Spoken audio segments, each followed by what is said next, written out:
So I've been working ever since then as a high school teacher. I've been teaching at Riverside Military Academy for the past 3 years. This is the first year in 15 years that I haven't been in the classroom as a teacher. And quite frankly, I miss it a lot.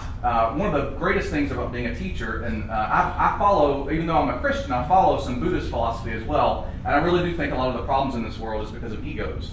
And the beautiful thing about teaching is it really will obliterate every last ounce of your ego.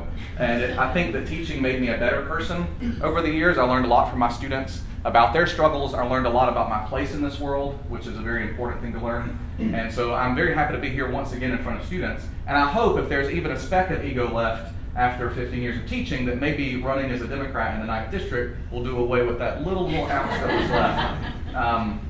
So what I want to come to speak to you today about, and I'm so pleased that I'm at the Politically Incorrect Club, because usually I don't get to be politically incorrect. So I'm so excited. I'm going to, right now, put myself on a timer, and for the next 5 or 6 minutes, I'm going to be politically incorrect.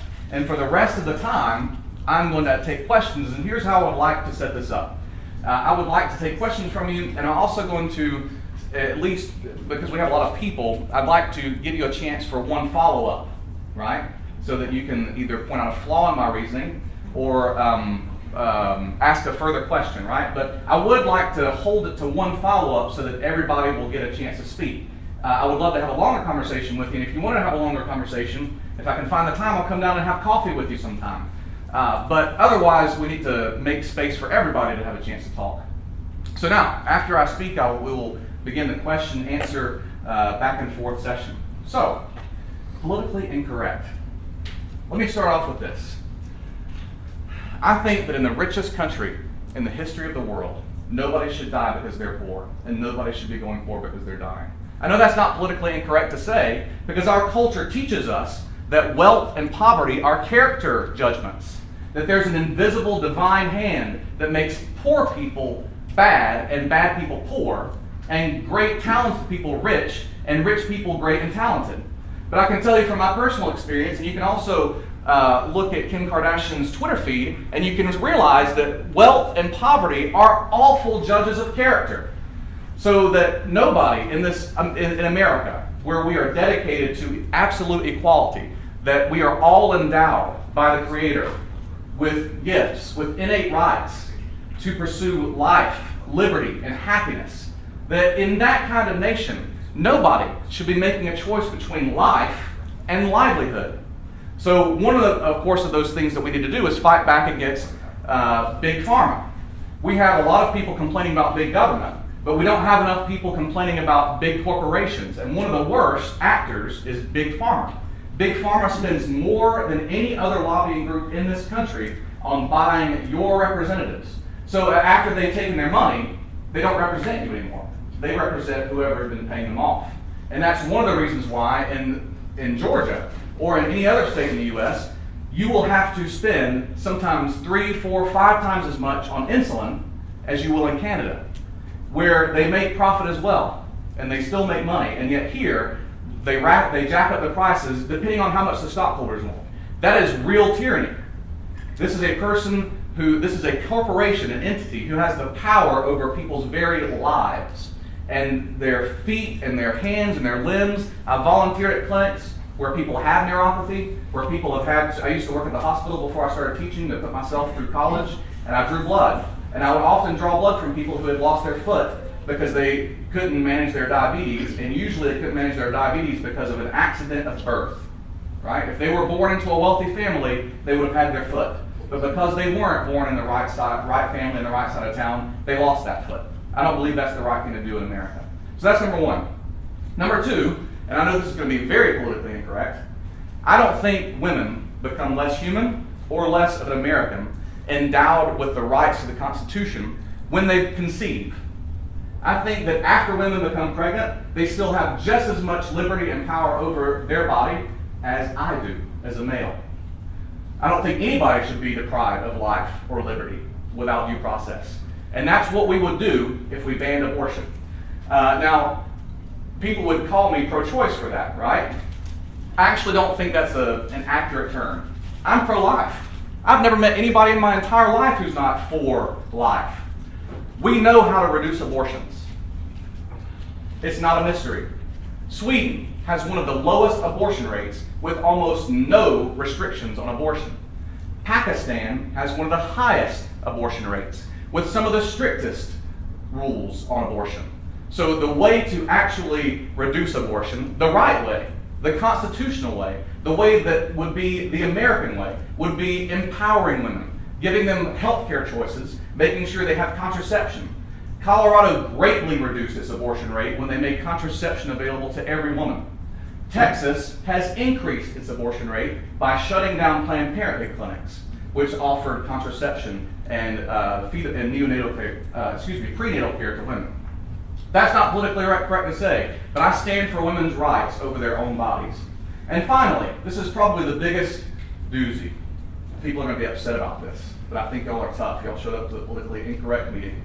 I think we've got to end the open borders policy we've followed in America since World War II. I'm not talking about refugees coming in. Our borders have been very closed for that. I'm talking about the open borders for the military. If we want people to respect our borders, we've got to start respecting other people's borders. We have invaded country after country. Of course, they use it, in Orwellian speak, they use the term intervention. That sounds so nice, intervention. But if another military force sent their military into our country to overthrow a democratically elected government, there's nothing else to call it than an invasion. We've done that in Honduras. Guess where a lot of our refugees are coming from? Honduras. We've overthrown governments in El Salvador. A lot of refugees are coming from El Salvador. Also in, of course, Syria, where we've dropped tons and tons of bombs. We never ask how much those bombs cost. We only ask that question when we want to give health care to everybody. But we've dropped tons and tons of bombs on Syria. We are giving weapons to Saudi Arabia to drop bombs on school buses full of children, which, of course, again, we never ask, where's that money going to come from? Because in America in 2018, punishment and violence carry a blank check. Compassion has to pinch pennies. So I'm working to end that. I think that we should only fight against another country. We should only send the military to another country in acts of self-defense. We have not overthrown the Taliban. We have been in Afghanistan for longer than we were in World War I and World War II combined. Donald Trump made up one of his many broken promises on the election trail, which I agreed with. Does anybody remember long ago, ages ago, before Donald Trump became president, when time moved at a somewhat normal pace, when he said we've got to pull our troops out of Afghanistan? What are we doing in there? And instead of pulling his troops out of Afghanistan, doing the right thing, the brave thing, which I would have agreed with, he doubled down. He sent more troops in Afghanistan. We've also spent more money on Afghanistan than we spent in World War II, adjusted for inflation. So I would love to find some conservatives in our government right now, but in a topsy-turvy world where Donald J. Trump, a reality star, is president, and we get a reality show government where everything is all show and no reality, maybe in this topsy-turvy world, it's time to send a progressive to government to stand up for conservative values, conserving things like our budget. Where did the debt clock go? Does anybody remember the debt clock from the Mitt Romney campaign?